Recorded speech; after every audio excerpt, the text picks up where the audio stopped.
초대교회는 폭발적으로 성장했습니다. 생각할 수 없을 만큼 빠른 속도로 사람들이 몰려드는 것을 보게 됩니다. 그러나 사람들이 늘어나는 것, 그게 교회의 목적은 아니에요. 교회는 얼마나 많은 사람들이 모이느냐가 사실 중요하지 않습니다. 얼마나 사람들이 변하느냐가 중요한 것이죠. 초대교회가 영향을 끼친 것은 사람들이 단순히 모였다는 데 있지 않습니다. 그렇게 몰린 사람들이 생각할 수 없을 만큼 그 삶이 바뀌었기 때문에 충격을 준 것이죠. 어떻게 내 것을 내 것이라고 말하지 않습니까? 어떻게 내 모든 집과 밭을 팔아서 필요한 사람들에게 그걸 나눠줄 수 있습니까? 어떻게 생색내지 않고 사도들의 발 앞에 던져두고 갈 수가 있습니까? 이런 여러 가지 일들이 세상에서 경험하지 못한 일이고 생각하지 못한 일들이기 때문에 충격을 준 것이죠. 그러나 좋은 일만 있을까요? 교회가 부흥하고 교회가 변화를 경험하면 늘 뜻밖의 일들이 일어나게 됩니다. 생각하지 않았던 일이에요. 예상치 못했던 일이 일어납니다. 그리고 그런 뜻밖의 사건들은 되게 영적인 사건입니다. 왜냐하면 우리 기대나 예상과는 빗나간 일들이거든요.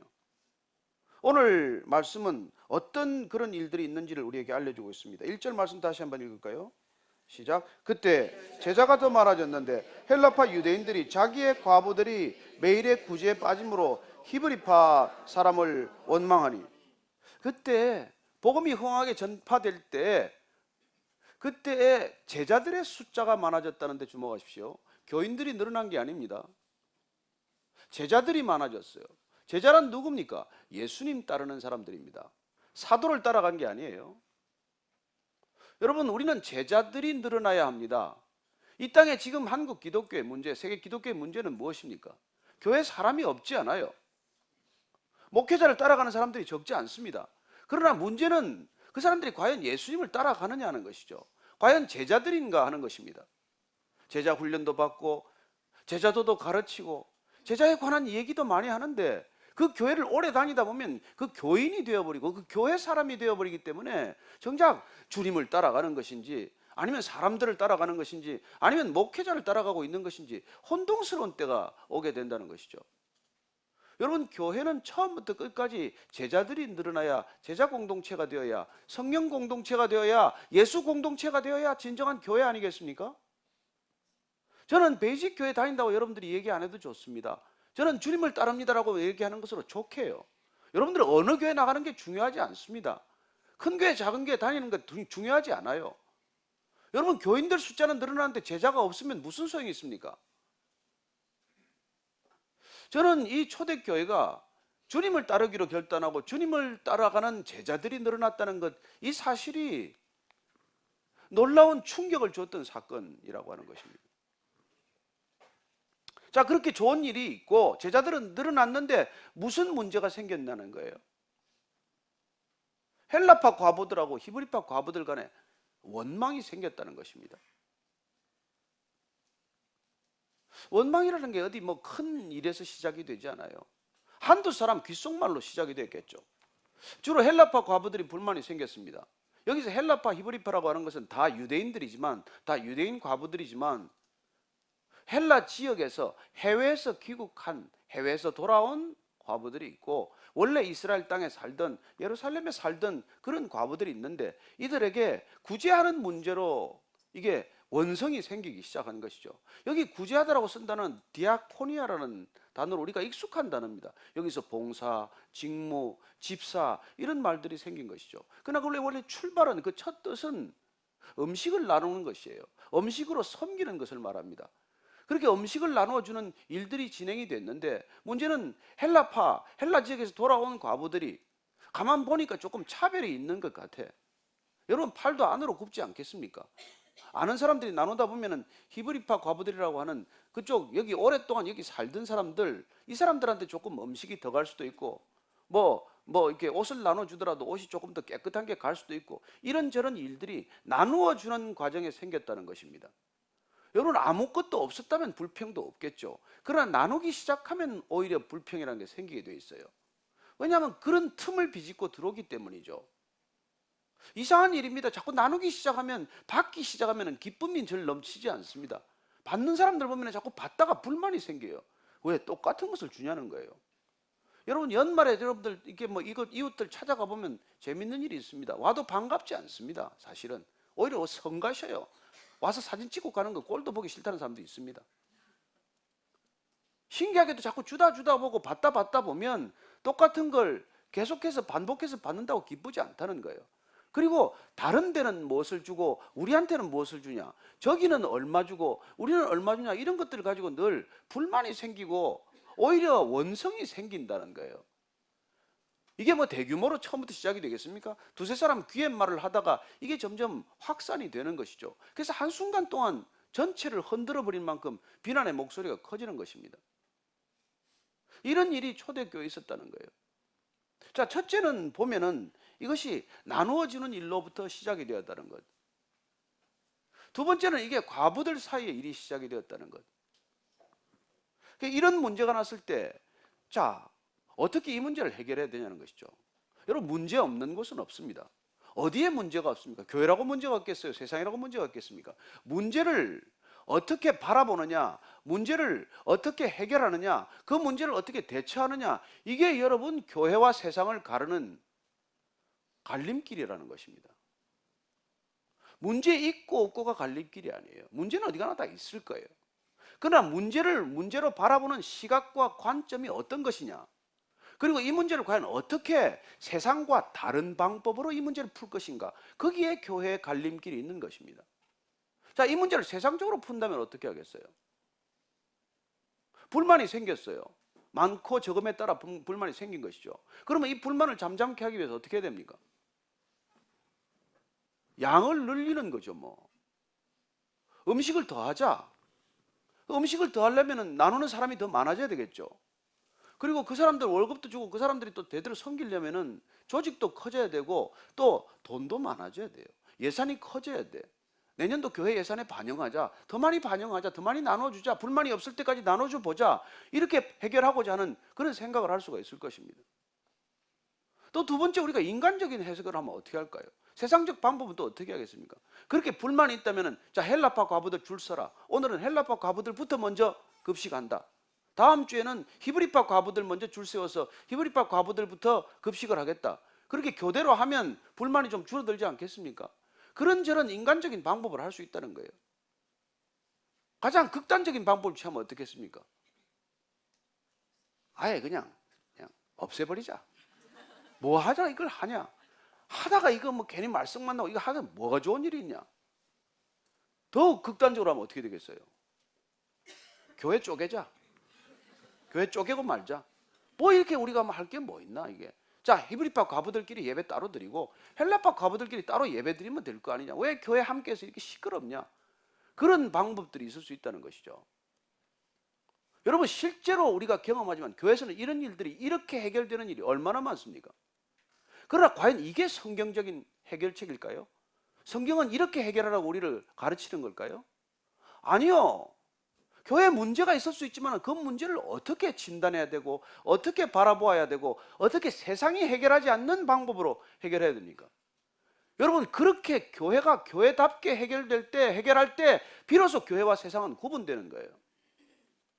문제를 세상적으로 해결하다가 교회는 세상과 다를 바가 없는 곳이 되고 말았어요. 교회하고 지금 세상하고 뭐가 다릅니까? 조직과 제도, 사람과 인사, 뭐가 세상하고 구분됩니까? 세상에서 배울 만한 거 다 가져왔죠. 심리학도 가져오고 회계학도 가져오고 경영학도 가져오고 마케팅도 가져오고. 그래서 교회를 이렇게 교회답지 않게 만들어 놓고도 어디서 문제가 비롯됐는지 모르는 거예요. 그러나 오늘 본문 말씀은 분명히 우리에게 성경적인 해석, 성경적인 해결 방법을 우리에게 가르쳐 주고 있는 것이죠.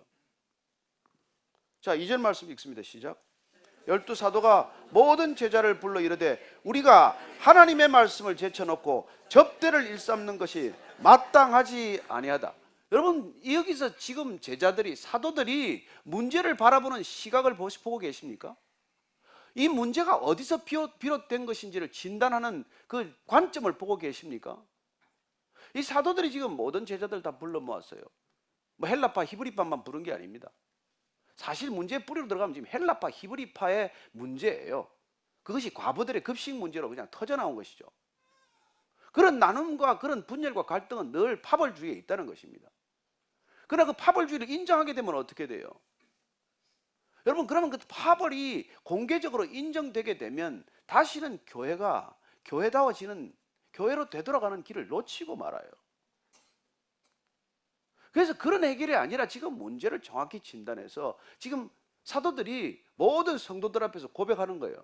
이 문제는 겉으로 보면 급식의 문제 같고, 겉으로 보면 과부들의 자그마한 불만 문제 같지만, 본질은, 문제의 뿌리는 우리가 말씀을 제쳐둔 데서 비롯된 거라는 거예요.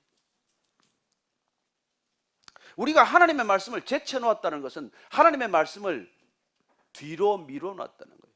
후순위로 삼았다는 거예요.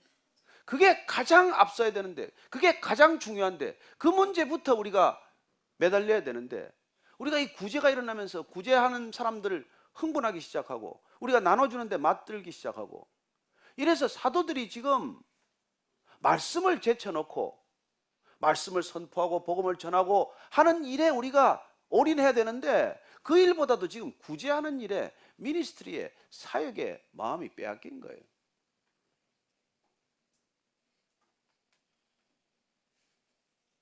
자, 이 출발은 말이죠. 중요한 출발. 첫째, 사도들은 이 문제가 우리로부터 비롯됐다는 거예요.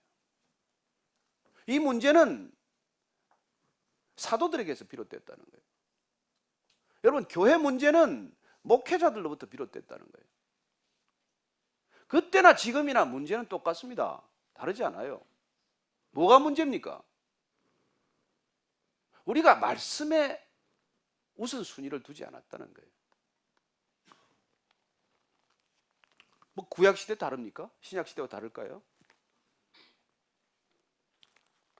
아모스서를 한번 봅시다. 아모스서. 제 성경에는 그게 없는데요, 이런 사람이 없게 되길 바랍니다. 아모스 8장 11절 12절 말씀 한번 같이 읽겠습니다. 시작. 주 여호와의 말씀이니라. 보라, 날이 이를지라 내가 기근을 땅에 보내리니 양식이 없어 주림이 아니며 물이 없어 가람이 아니요 여호와의 말씀을 듣지 못한 기갈이라. 사람이 이 바다에서 저 바다까지 북쪽에서 동쪽까지 비틀거리며 여호와의 말씀을 구하려고 돌아다녀도 얻지 못하리니. 무슨 문제가 지금 발생한 것입니까? 이스라엘의 근본적인 문제가 뭐라고 지금 아모스 선지자를 통해서 하나님 말씀하십니까? 양식이 모자라는 게 문제죠. 왜 문제가 아니겠어요? 물이 없는 것 왜 문제가 아니겠습니까? 그러나 문제의 뿌리가 아니란 말이에요. 사람들이 동서사방으로 비틀거리고 다니는 것은 양식이나 물 때문에 지금 비틀거리는 게 아니라는 거예요. 그게 문제의 뿌리가 아니라는 것입니다. 그건 문제의 가지예요. 문제의 잎이에요. 예수님께서 왜 공생애를 시작하기 전에 40일 금식하십니까? 여러분, 양식이 문제의 뿌리가 아니라는 것을 말씀해 주는 것이죠. 사람의 인기를 받는 게 그게 문제의 뿌리가 아니고 하나님의 인정을 받아야 하는 것이 문제의 뿌리다는 것을 말씀하시는 것이죠.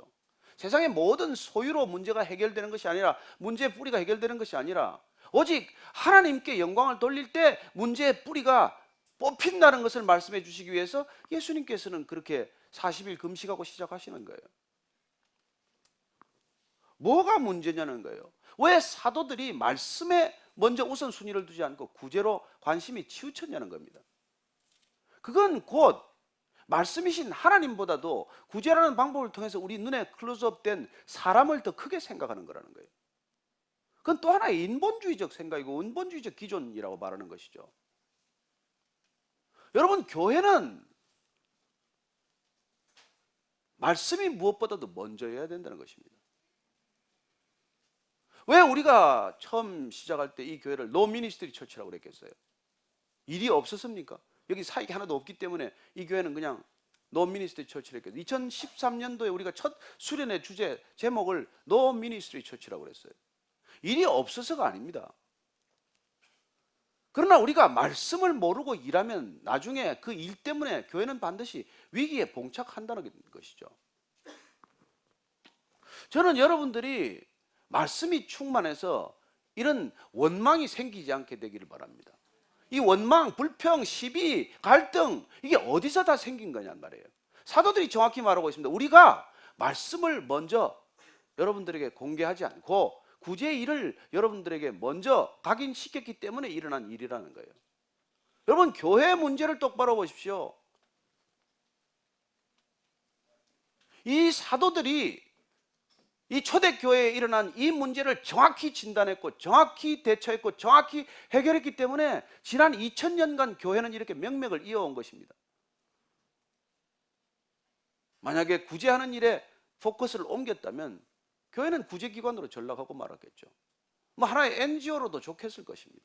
그러나 교회가 교회인 까닭, 교회가 구원의 통로가 되는 까닭, 교회가 살아서 이 세상을 바꿀 수 있는 능력의 공동체가 되는 까닭은 처음부터 성령 공동체요, 처음부터 예수 공동체요, 처음부터 말씀 공동체였기 때문에 지금까지 존속이 되고 있는 것입니다.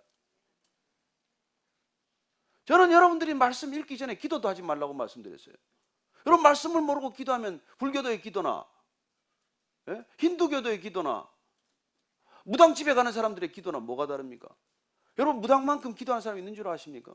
계룡산에 가서 새벽 3시에 얼음 깨고 얼음물에 목욕하고 기도하는 사람 보셨습니까? 그런 목사 보셨어요?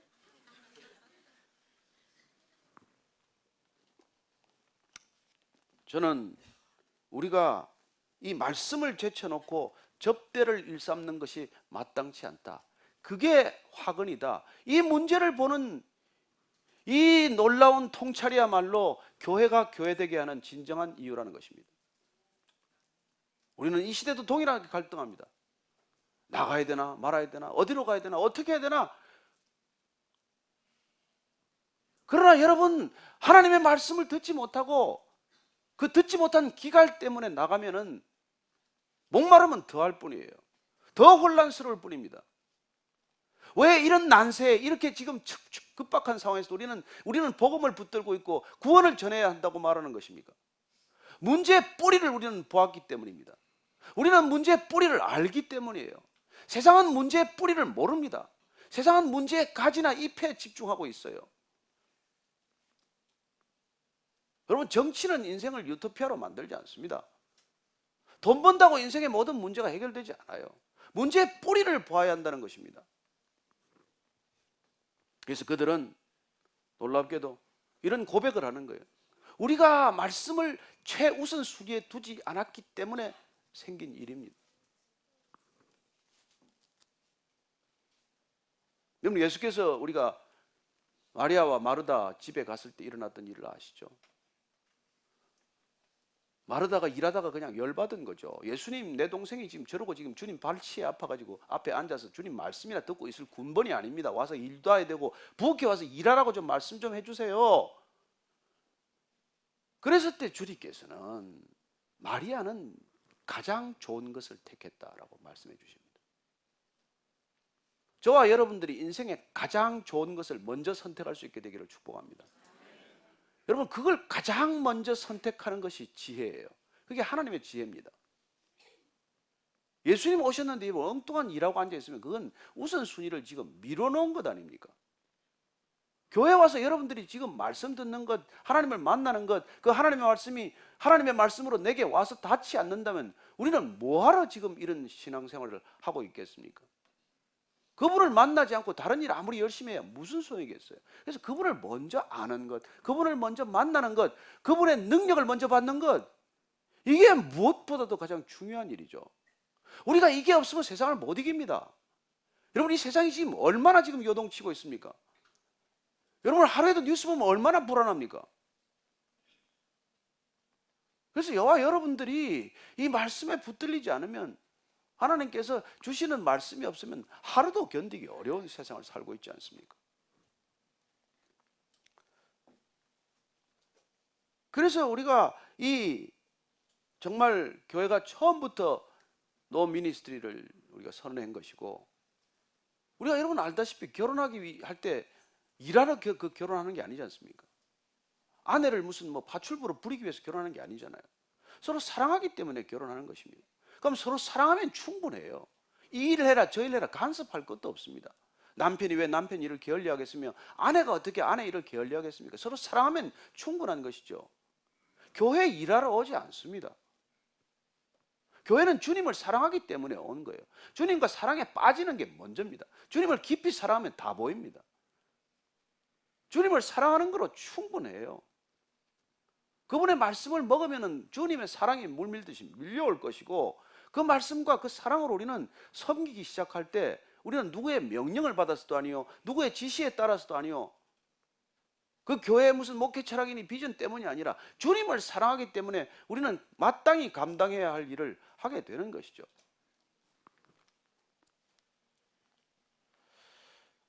사도들이 말씀으로 다시 돌아간 것이죠. 그러나 자칫하면 우리는 딴 곳으로 돌아가고 말아요.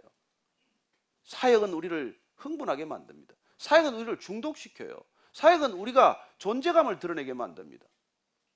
점점 많은 사역을 할수록 내 중요성이 드러나는 것 같고, 점점 많은 사역에 인볼브 될수록 나는 교회에서 점점 더 비중 있는 인물이 된 것 같은 이상한 착각을 갖다 주는 것이죠. 그래야 결국은 그 사역을 통해서 나를 성취하고 나를 이루어가는 또 다른 괴물과 같은 존재가 되는 것이죠. 여러분, 교회 괴물이 얼마나 많은지 아십니까?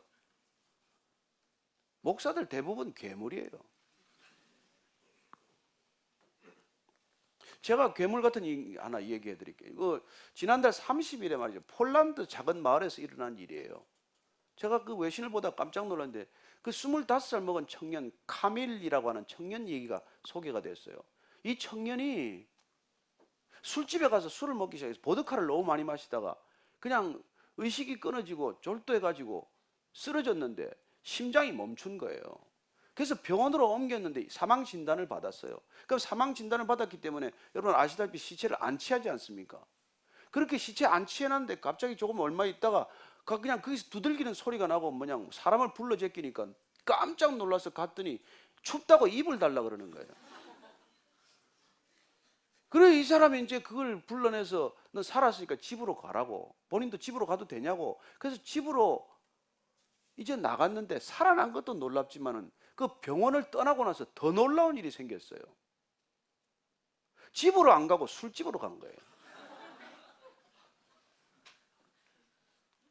여러분, 술 먹다가 죽어서 살아났는데 또 술집으로 돌아가는 거예요. 제가 그 해외 토픽 가다가도 이 기사를 보면서 이게 우리구나. 기적처럼 우리를 구원시켜 줬는데, 구원받을 수 있는 없는 생명들을 구원해 놨는데 하나님께로 안 가고 다 자기한테로 돌아가는 거예요. 여러분, 그 25살 먹은 카밀이라는 청년이나 우리나 무슨 큰 차이가 있습니까? 무엇 때문에 구원받았는데, 어디로 돌아가야 되는데, 왜 우리는 우리 자신에게로 돌아가느냐는 말이에요. 그래서 왜 세상과 다를 바 없는 사람이 되고 마느냐는 것이죠. 얼마나 하나님이 가슴 아프시겠어요.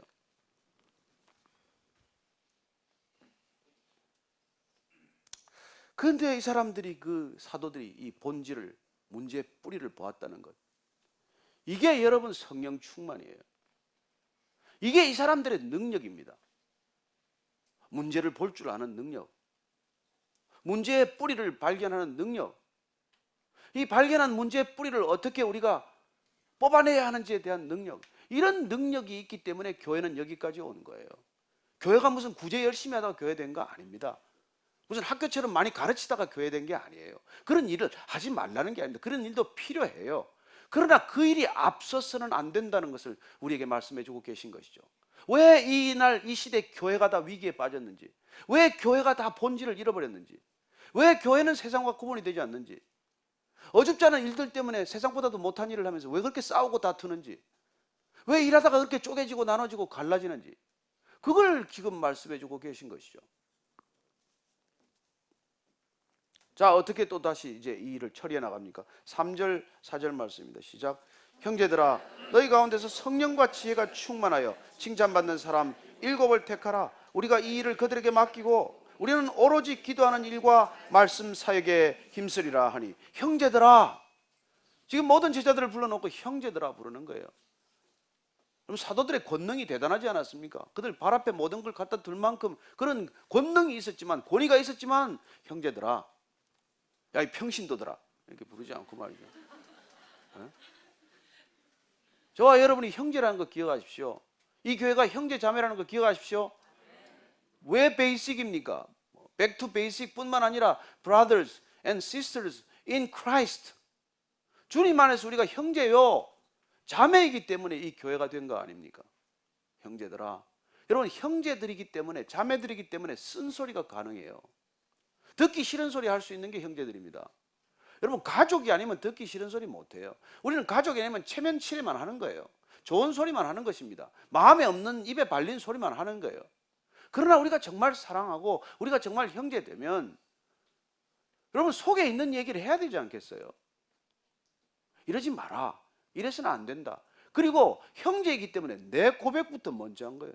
내 문제가 뭐냐? 우리가 말씀을 젖혀놓고 구제하다가 지금 생긴 일이다. 실제로 솔직하게 지금 고백하는 거 아닙니까? 이 교회 문제는 너희들이 지금 불만을 터뜨리면서 생긴 문제가 아니다. 어? 과부들 맺혀서 수덕거리다가 지금 이 문제가 생긴 게 아니다. 이 문제의 본질은 헬라파, 히브리파의 갈등에서 비롯된 게 아니다. 우리가 진정한 하나님의 말씀을 선포하지 못했기 때문에, 말씀의 은혜가 임하지 못했기 때문에, 성령 세례 못 받았기 때문에 다 생긴 일이다. 그 얘기를 솔직히 고백하는 것 아닙니까? 나는 이 시대 오늘날 교회 목회자들이나 교육자들이 이런 고백을 할 수 있으면 좋겠습니다. 그리고 저와 여러분들도 이런 솔직한 고백을 할 수 있으면 좋겠습니다. 그래서 지금 이 일을 그만두자, 더 이상 이런 문제가 나는데 뭐 때문에 일을 하냐가 아니라 이 일을 누가 그러면 할 것이냐, 우리가 이 일을 지금 누구한테 우리가 맡기는 것이 합당하냐. 그래서 지금 성령이 충만하고 지혜가 충만한 일로 칭찬받는 사람이라는 거예요. 여러분, 다른 일로 칭찬받을 수 있습니다. 밥만 잘 사도 칭찬받을 수 있어요. 남의 욕 안 해도 칭찬받을 수 있습니다. 그러나 성령이 충만하고 지혜가 충만해서 칭찬을 받는 사람이라야 된다는 거예요. 교회에서 그냥 칭찬받는 것으로 부족합니다. 세상에서 칭찬받는 것으로 부족해요. 뭐 세상에서 욕이나 먹고 교회 와서 칭찬 듣는 것도 문제지만, 그러나 우리가 정말 성령이 충만하고 지혜가 충만할 때 우리는 그때 처음으로 비로소 하나님의 일을 감당할 수 있는 사람이 된다는 것입니다. 여러분, 성령 세례 안 받았으면 일하려고 생각도 마십시오. 나 상처받고 다른 사람 상처 주는 일이 바로 그 일입니다. 여러분, 지혜가 충만하지 않으면 일하려고 하지 마십시오. 일할수록 관계가 나빠집니다. 그러나 우리가 정말 성령 충만하고 지혜가 충만하면 그 일을 통해서 관계가 돈독해지고, 그리고 나도 살고 그 사람도 살아나는 것이죠. 왜냐하면 일이 먼저가 아니라 사람이 먼저기 때문에 그래요. 왜 이런 사람을 세워야 합니까? 사람들은 일을 보기 전에 일은 먼저 안 보여요. 사람이 먼저 보이기 때문입니다. 자, 국을 나눠줘요. 지금 밥을 나눠줍니다. 그 사람이 지금 국자보다도 먼저 그 사람 얼굴을 우리가 보는 것 아니겠습니까? 그 사람이 정말 성령이 충만하면은 저 사람은 헬라파니까 먼저 좀 적게 주고, 히브리파니까 뭐 국자 두 국자 주고, 이런 짓을 안 하게 되잖아요. 성령이 충만한 사람은 저 사람이 사흘 굶었나 어제 하루 굶었나 이게 분별되는 사람 아니겠어요? 여러분, 성령이 충만하다는 그런 분별력이에요. 저 사람 내 마음에 맞나, 내 코드에 맞나, 저 사람 어디 출신인가, 학교는 어떻게 되나. 왜 교회에서 그런 걸 안 따지는 겁니까? 왜 교회에서 그런 뭐 향후회를 안 만들고 학교 동창회를 안 만듭니까? 그게 기준이 아니기 때문이에요. 성령이 충만하다는 건 그런 기준을 뛰어넘는다는 뜻 아니겠어요? 그리고 지혜가 충만한 사람은 여러분 나누는 것도 달라요. 100명이 서 있는데 50명 다 퍼주고 그냥 50명 돌아가라 그러지 않잖아요. 그래서 여러분들이 무슨 일을 하든 그 일을 끝까지 마무리하기 위해서는 성령도 충만해야 되고 지혜도 충만해, 세상적 지혜도 있어야 되는 것입니다. 그럴 때 우리는 무슨 일이건 감당할 수 있는 사람이 되는 것이죠. 그렇게 해서 우리가 지금 뽑은 사람들이, 이것도 사도들이 뽑은 게 아니에요. 제자들이 스스로 뽑은 것입니다. 그들끼리 뽑은 거예요. 이미 보면 아니까. 누가 성령 충만하고 누가 지혜가 충만해서 누가 칭찬받는지를 다 알기 때문에 그 사람들이 뽑은 거예요. 사도들이 지명한 거 아닙니다. 임직식 하지 않은 게 아니에요 지금. 그래서 지금 성령이 충만한 사람 뽑은 게 스데반, 빌립, 브로고로, 니가노르, 디몬, 바메나, 또 니골라, 이런 사람들을 택했다는 거예요. 그래, 왜 이런 일을 택했습니까? 무엇 때문에 이 사람들을 택한 거예요?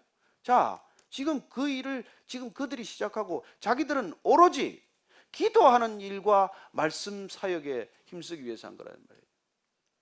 오로지 기도하고 말씀 사역. 순서 잘 보십시오. 기도가 먼저예요. 우리 교회는 기도도 하지 말라 그랬어요. 말씀 읽기 전에는. 왜냐하면 말씀 안 읽고 기도하면은 자기 생각만 가지고 기도하기 때문에, 자기 생각만을 구하기 때문에.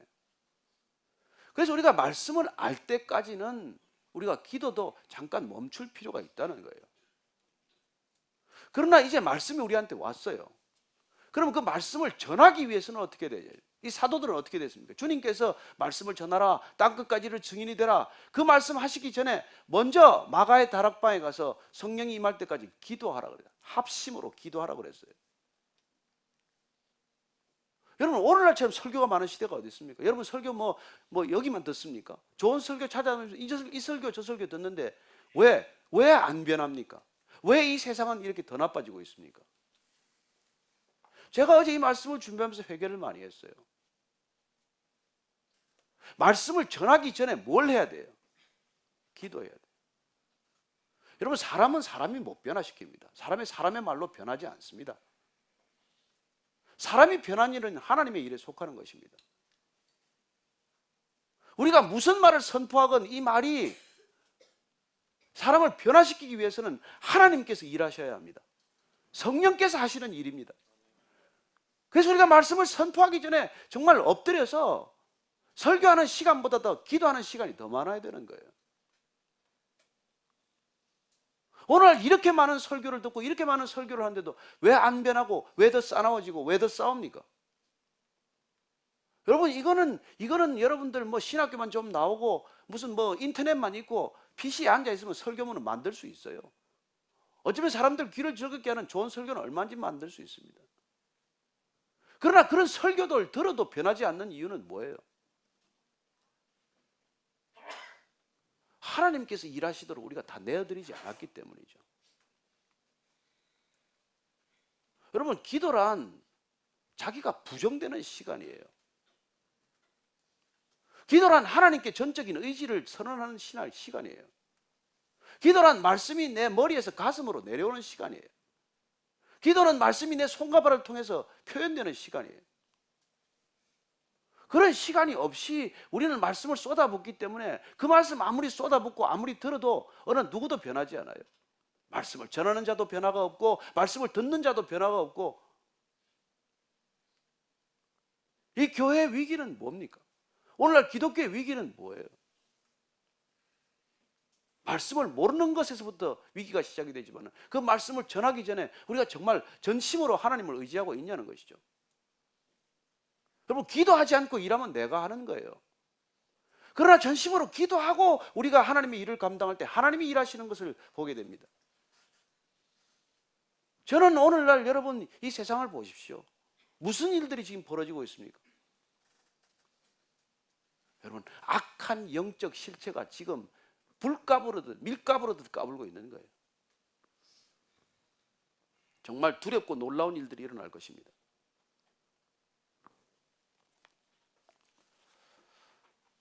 우리가 기도하지 않고 우리가 말씀을 전하고 기도하지 않고 우리가 사역하고 익숙해진 사역. 그래서 여러분들은 정말 목사들을 위해서 불쌍히 여기고 기도하셔야 됩니다. 저분들 제발 기도하고 일 좀 하게 해주십시오. 저분들 제발 좀 기도하고 설교하게 해주십시오. 저를 위해서도 동일한 기도가 필요합니다. 왜 하나님께서는 고린도전서 1장 21절을 보면 하나님의 지혜에 있어서는 이 세상이 자기 지혜로 하나님을 알지 못하므로 하나님께서 전도에 미련한 것으로 믿는 자들을 구원하시기를 기뻐하셨도다. 하나님께서 왜 기적으로 그냥 일하시면 편하지 않습니까? 한 방이면 끝나지 않겠습니까? 왜 미련한 사람들의 말, 왜 복음을 전도자들의 입술을 통해서 이렇게 전하시기를 결정하셨습니까? 여러분, 기적을 본다고 안 변하기 때문에 그래요. 기적 봤다고 안 변합니다. 아까 살아났던 그 카밀이라는 청년이 기적을 경험했지만 도로 술집으로 가는 것과 마찬가지예요. 여러분, 이 말씀이 하나님인 까닭 태초에 말씀이 계시니라, 이 말씀이 하나님과 함께 계셨으니 이 말씀이 곧 하나님이라, 그런 믿음을 가지고 그 말씀을 대하면 그 말씀이 우리한테 올 때 이성에 부딪히고 감성에 부딪히고 눈물이 나고 회개가 일어나고 통회가 일어나고 그리고 의지가 다시 한번 그 말씀대로 살기로 결단하고, 이런 전인격적인 과정은 말씀을 통해서만 일어나기 때문이에요. 기적을 통해서는 그런 일이 안 일어납니다. 여러분들 단방에 기적으로 그냥 천국 데려가면 얼마나 좋겠습니까? 그게 아니고 미련한 전도자의 입술을 통해서 말씀을 읽고 또 읽고 묵상하고 또 묵상하고 말씀을 듣고 또 듣고 이렇게 해서 우리가 전인격적인 변화를 하나님께서 이루어서 구원의 완성으로 끌고 가시는, 이건 다른 길이 없기 때문이에요.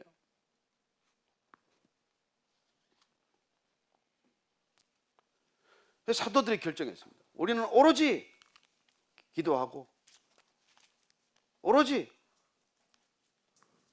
우리는 하나님의 자녀된 신분을 확인하겠다는 것입니다. 여러분, 하늘에 속한 사람이 되는 것 아니에요. 하늘에 계신 아버지라고 불렀다면 우리는 우리의 정체성이 바뀔 것 아니겠습니까? 그럼 우리가 하늘에 계신 분을 아버지라고 불렀으면 우리는 하늘에 속한 자가 되는 것이죠. 그래서 사도 바울이 이렇게 말합니다. 갈라디아서 4장 4절을 보면 때가 참에 하나님이 그 아들을 보내서 여자에게서 나게 하시고 율법 아래에 나게 하신 것은 율법 아래에 있는 자들을 속량하시려고 우리로 아들의 명분을 얻게 하려 하심이라. 여러분, 자녀 되셨습니까? 여러분, 하나님의 자녀 맞습니까? 그러면은 여러분들은 하나님의 말씀을 먹지 않으면 못 견디는 존재가 됩니다. 그 말씀대로 살기 위해서 기도 안 하고는 못 배기는 존재가 될 것입니다. 그래서 온 무리가 이 말을 듣고 기뻐했습니다. 온 사람들이 다 사도들의 이 고백, 솔직한 고백, 우리가 말씀보다도 구제하는 일을 앞세웠기 때문에 일어난 일입니다. 이건 우리의 책임입니다. 그리고 앞으로는 여러분들이 지금 이때까지 칭찬해온 성령이 충만하고 지혜가 충만한 이 사람들이 이 일을 맡게 될 것입니다. 이제 과부들은 보면 안심이 되겠죠. 그 사람만 봐도 안심이 돼. 여러분, 일을 잘해서 안심이 되는 게 아니에요. 그 사람의 인품이나 인격이 합당할 때 우리는 그분이 무슨 일을 하든 안심하게 되는 것입니다. 여러분, 좋은 일, 굳은 일 따로 없습니다. 좋은 일도 성품이 안 된 사람이 맡으면 일 다 망가뜨립니다. 굳은 일도 인격이 갖춰진 사람이 맡으면 그 일은 유익한 일이 됩니다. 저는 여러분들이 일을 맡을 때 좋은 일, 굳은 일 가려 맡지 마십시오. 여러분들의 인격이 되면 어떤 일도 여러분들을 통해서 하나님이 증거될 것입니다. 그게 우리를 부르신 이유예요. 이 일은 내가 할 만한가? 이 일은 내가 하기에 합당한가? 이건 내 자격에 맞는 일인가? 이건 내 체면에 구기지 않나? 이런 일들을 가려봐야 소용없어요. 인격이 안 된 사람은 아무리 좋은 일을 줘도 무슨 소용이 있습니까? 여러분, 이 나라 지금 뭐 제도가 잘 못 돼서 이 나라가 이렇게 됐습니까? 우리나라 민주주의가 부족한 나라입니까? 아니요. 어떤 제도를 갖다 놔도 사람이 이걸 한순간에 왜곡시켜버리면 소용없는 일이 되는 것이죠. 하나님께서 이런 교회를 주셔도 이 교회 한두 사람이 망가뜨리는 건 순식간입니다.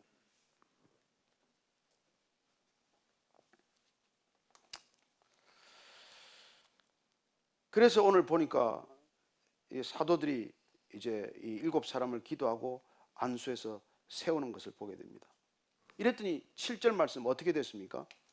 같이 읽습니다. 하나님의 말씀이 점점 왕성하여 예루살렘에 있는 제자의 수가 더 심히 많아지고 허다한 제사장의 무리도 이 도에 복종하니라. 아멘. 아멘. 아유, 이게 얼마나 놀라운 일입니까? 이게 이사야서 말씀이 지금 응답된 거예요. 이사야서 40장 1절을 보면 1, 2절을 보면 너희는 너희의 하나님이 이르시되 너희는 위로하라 내 백성을 위로하라 너희는 예루살렘의 마음에 닿도록 말하며 그것에게 외치라 그 노역의 때가 끝났고 그 죄악이 사함을 받았느니라 그의 모든 죄로 말미암아 여호와의 손에서 벌을 배나 받았느니라 할지니라 하시니라. 여러분, 이사야를 통해서 우리가 잘 아는 대로 이사야서 39장까지는 복역에 관한 얘기지만 이제 복역의 때가 끝났다. 구원이 임했다. 이제 진실로 하나님께서 너희들의 죄를 사하고 하나님의 자녀로 받아주셨다. 여러분, 이 소식은 말씀으로, 복음으로, 그리고 선포로 전해지게 되는 것입니다. 이런 일이 일어날 때 우리는 본질적인 변화가 일어난다는 것을 믿음으로 고백하는 사람들이에요. 조금 더 잘 먹고 잘 산다고 문제가 해결되지 않습니다. 헬라파, 히브리파 과부들이 조금 더 떡을 더 받고 옷을 한두 가지 더 받는다고 문제가 해결되는 게 아니에요. 그건 더 나눠줘봐야 불만의 골이 더 깊어집니다. 뭐가 먼저냐는 거예요. 우리가 이 사회 지금 분열과 갈등을 회복하고 치유하는 길이 가장 중요한 길이 뭐냐는 거예요. 저와 여러분들이 이 답을 놓치면 우리는 우리 자신이 교회됨도 잃어버리는 날이 오게 될 것입니다. 우리가 이렇게 안타까운 시대를 살아가면서, 답답한 시대를 살아가면서 우리는 뭘 하면서 지금 살아야 되냐는 것이죠. 하나님의 말씀이 점점 왕성해져야 된다고 말합니다. 그래야 예루살렘에 있는 제자의 수가 더 많아진다고 말합니다. 그랬더니 놀랍게도 허다한 제사장의 무리도 이 도에 복종하니라. 여러분, 이건 얼마나 놀라운 선언인지 몰라요. 제사장이란 누굽니까? 성전 제도의 축이에요. 성전 제사의 핵심들입니다. 여러분, 제사장은 반드시 성전에서 예배 드려야 한다고 생각하는 사람들이고 주장하는 사람들입니다. 그러나 이 제사장들이, 이 무리가 예수님의 도에 동참했다는 것은 더 이상 자신들이 고집해왔던, 예수님을 십자가에 못 박아가면서까지 고집해왔던 성전 중심의 종교 제도가 더 이상 축이 아니라는 것을 자인했다, 인정했다는 뜻이에요. 이게 여러분 종교개혁 아닙니까? 이게 종교 철폐 아닙니까? 성전에서만 드려져야 된다는 예배가 이제 더 이상 그게 아니다. 왜? 예수님께서 성전이 되셨기 때문에. 성전에서만 예배를 드려야 된다. 예배 형식을 따라야 된다. 모든 예배는 형식과 절차에 따라야 된다. 이게 아니라는 거예요. 왜? 예수님이 다 이루셨기 때문에. 그분이 제물 되셔서 제물로 받아들여졌고, 그분이 다 이루셨다고 선언하셨기 때문에 저와 여러분들이 이제 더 이상 성전에 갇혀있는 존재가 아니요, 예배의식과 형식에 갇혀있는 존재가 아니다. 이걸 제사장들이 인정하기에 이르렀다는 말입니다. 저는 오늘날 이 시대가 진정한 이런 종교개혁을 경험할 수 있게 되기를 바랍니다. 왜 우리가 성전을 더 크게 짓자는 얘기를 우리가 이렇게 한 귀로 듣고 한 귀로 흘려버립니까? 왜 우리에게 더 큰 공간이 필요하다는 얘기를 우리가 흘려듣습니까? 우리는 이 공간을 왜 성전이라고 말하지 않습니까? 여러분, 주님이 성전이시고 우리가 주님을 성전으로 삼은 우리가 성전이기 때문에 그렇지 않습니까? 여러분들 무슨 성전이 더 필요합니까? 여러분들이 in spirit and in truth, 진리와 성령 안에 있는 것이 예배 아닙니까? 사마리아 여인에게 그렇게 가르쳐주지 않았습니까? 여러분들이 날마다 성령 안에 있고 여러분들이 날마다 진리 안에 있으면 여러분들이 늘 예배 드리는 거 아닙니까? 이것만이 예배입니까? 한 주일 동안 이 예배가 여러분들 예배의 전부입니까? 아니요. 말씀이 제대로 선포되고 말씀이 우리에게 오면 그런 자유함이 있다는 거예요. 그랬더니 드디어 그 말씀이 호황하더니 제사장들도 예수님의 도를 인정했다는 것, 받아들였다는 것입니다. 저는 오늘날 이 땅의 그리스도인들이 정말 초대교회의 이 모습들을 보면서 우리의 신앙이 새로워지기를 축복합니다. 베이직교회 성도들 한 사람 한 사람이 주님과 함께 성전이 되고 주님과 함께 예배자가 되고 주님과 함께 전도자가 되어서 이 시대를 밝히는 진정한 사도적 빛이 되기를 축원합니다. 왜 여기 부르셨습니까? 왜 크고 좋은 교회, 주차장도 완비되고 편안하고 안락한 여자 두고 이렇게 좁은 데 와서 이렇게 우리가 지금 고생하고 있습니까? 우리는 정말 주님께서 우리를 부르신 까닭은 우리를 성전 삼아서 그분 자신이 이 땅 가운데 새롭게 교회를 선포하시고 이 땅에 새롭게 구원의 길을 열고 계시기 때문입니다. 2017년 종교개혁 500주년입니다. 저는 다시 한번 하나님께서 일하신다고 믿습니다. 저와 여러분들을 통해서 일을 시작하셨다고 믿습니다. 이미 우리를 성전 삼으셨고 우리를 제사장 삼으셨고 우리를 예배자로 삼으셨고 우리를 전도자로 삼으셨다고 믿습니다. 여러분들 한 주 동안 뭐라고 사시겠습니까? 무엇 때문에 돈 버시겠습니까? 무엇 때문에 그 직장에 달려가시겠습니까? 무엇 때문에 다시 결혼할 파트너를 찾고 계십니까? 저는 이 일들을 위해서, 이 모든 일들을 소명을 감당하기 위해서 그 일들 한 주 동안 죽을 힘을 다하는 저와 여러분 되기를 축복합니다. 오늘 기도할 때 여러분 이 세상을 위해서 기도하십시오. 답답한 이 나라와 민족을 위해서 기도하십시오. 그러나 우리가 먼저 말씀에 붙들리지 않으면 안 됩니다. 먼저 해야 될 일을 먼저 하지 않으면 여러분 지혜로운 일이 아닙니다. 저와 여러분들은 한동안 한 주 동안 정말 주님께 말씀에 붙들려서 우리가 가는 걸음걸음마다 전도자의 발걸음 되게 하시고 이 땅 가운데 무엇이 문제인지 문제의 뿌리를 보지 못하는 저들을 향해서 문제의 뿌리가 이것이다 드러낼 수 있는 믿음의 사람들 다 되게 하여 주옵소서. 우리가 그렇게 되게 하여 주옵소서. 한번 간절히 기도하겠습니다. 하나님 아버지, 주님, 우리 모두에게 주님 찾아오셨습니다. 말씀으로 찾아오셨습니다. 주님 우리에게 성령으로 찾아오셨습니다. 능력이 되셨습니다. 주님 이 땅 가운데 우리가 믿음으로 살고 능력으로 살고 성령 충만한 사람으로 살기 위해 날마다 말씀이 충만한 사람 되게 하시고 날마다 기도가 충만한 사람 되게 해 주옵소서. 하나님 한 주 동안 우리가 기도의 사람, 말씀의 사람, 믿음의 사람으로 살아갈 수 있도록 우리를 붙들어 주옵소서. 하나님 아버지, 이 땅 혼탁한 세상입니다. 정말 출구를 잃어버린 세상입니다. 어디로 가야 할지 모르는 세상입니다. 정치가 답이라고 말합니다. 경제가 답이라고 말합니다. 문화가 답이라고 말합니다. 아닙니다. 주님의 말씀만이 답임을 선포합니다. 주님 이 시대 우리 모두가 주께 엎드릴 바 되게 하시고 말씀의 사람들 되게 하시고 능력의 사람이 되게 하셔서 하나님 이 세상을 넉넉히 이기로 감당할 수 있는 우리 모두가 되게 해 주옵소서. 하나님 이 세상을 향하여 이 땅을 향하여 우리가 주님의 몸된 교회가 될 때, 진정한 교회가 될 때, 살아계신 주님의 능력이 될 때 하나님 이 땅이 다시 한번 어둠에서 기이한 빛으로 인도될 줄로 믿습니다. 하나님 어둠에서 헤매고 있는 이 땅에 죽어간 영혼들, 죽어버린 영혼들 주께로 인도하는데 우리의 나머지 세계가 일세계 세계가 쓰임받게 하여 주옵소서. 하나님 아버지, 문제의 뿌리를 보지 못하는 세상을 살고 있습니다. 우리는 문제의 뿌리가 무엇인지를 보았습니다. 우리는 문제의 뿌리가 무엇인지를 들었습니다. 우리는 문제의 뿌리를 어떻게 해결할지 알았습니다. 주님 말씀에 붙들린 사람 되게 하시고 말씀의 능력에 사로잡힌 사람 되게 하셔서 구원을 살아내는 믿음의 사도들 되게 해 주옵소서.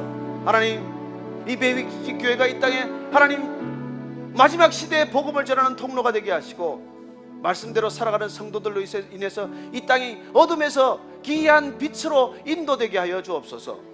예수님 이름으로 기도합니다. 아멘.